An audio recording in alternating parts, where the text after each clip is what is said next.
Traveling, is it good for your health or is it bad for your health? Coming up.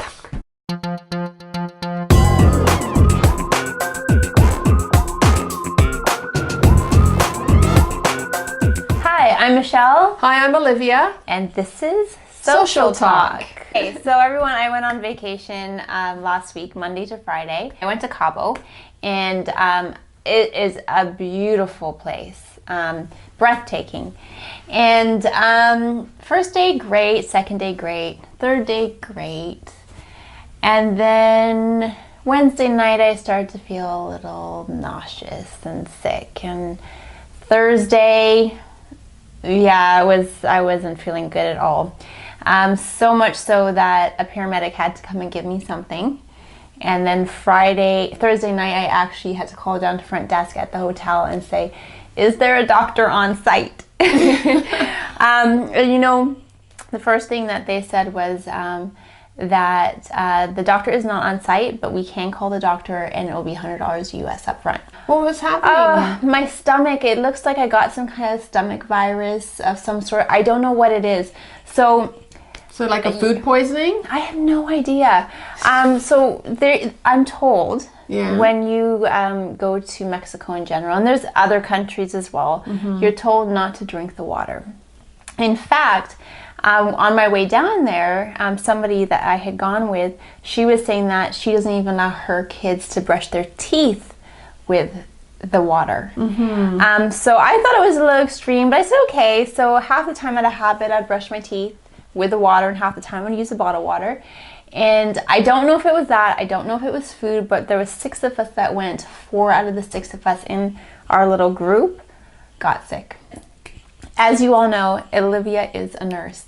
And before I went, Olivia said to me, Michelle, go do X, Y, Z. So I didn't do it, and it's not because I didn't want to do it.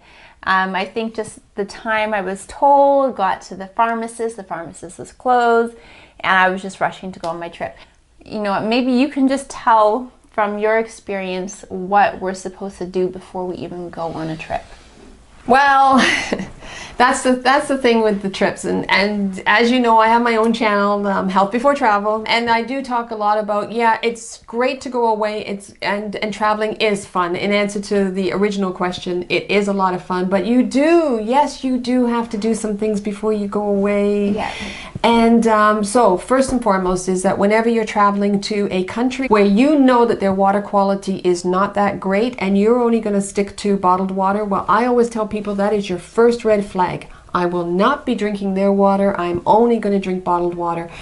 And right then and there, you're already on the alert. That's your first red flag that says that you need to now put in place those food precautions, food and water precautions, okay? So what did I talk to you about? I talked to you about a thing called Dukoral, and Dukoral is a vaccination, but you drink it.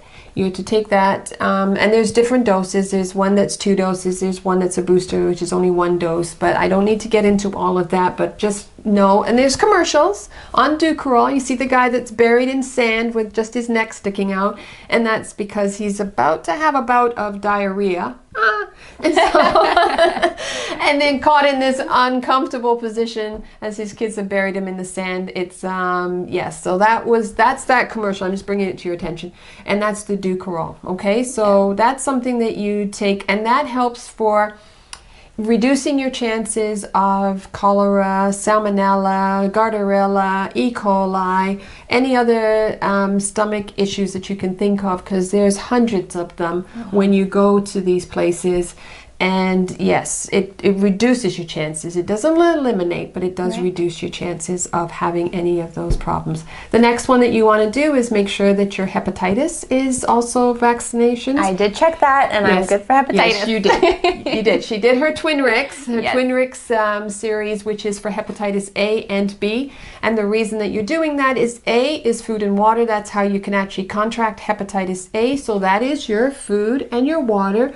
And so salads, drinks with ice, brushing your teeth, drinking their water, swimming in their water. It's called fecal contamination, and this is ways you can get it as well. As well as some people down there, because they're high risk, they actually have the disease itself, and so as long as it's active and they're serving you, they can actually pass it on to you that way too. Very scary.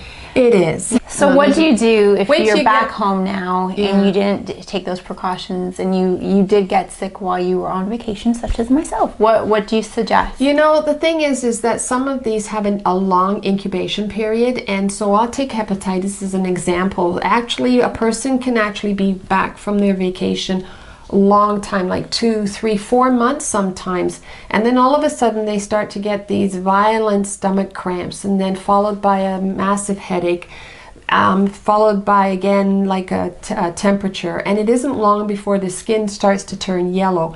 Now hopefully by the time that you've actually got this violent stomach cramp and this headache, that you've actually gone to a doctor, and hopefully the doctor is on top of it.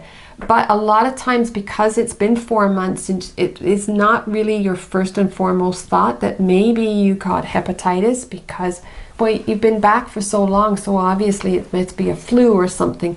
And that's what happens with a lot of people, is they start rationalizing it. But if you go to, keeping those things in mind, that they do have long incubation periods, you can refer back to, well, I did come back from such as XYZ destination about 4 months ago, and that will clue in the healthcare professional that maybe you need to be followed up at a travel clinic. And so they do have where they can actually test you for any kind of travel diseases. Okay, so I will keep you posted on my situation. I pray to God that I have no issues. And I'm going to say I have no issues. It's declared, it's not. You're not yellow. No, I'm good. You're very good. Well, we would love to hear your travel nightmares with respect to health. Please leave that below. This is a great way to educate other people who are traveling on the things that could possibly happen. And it's, you know, sometimes we feel invincible, and we're not. When Olivia told me to go get those things, I'm like, okay, and I went, and then, okay, they're closed, I'll be fine.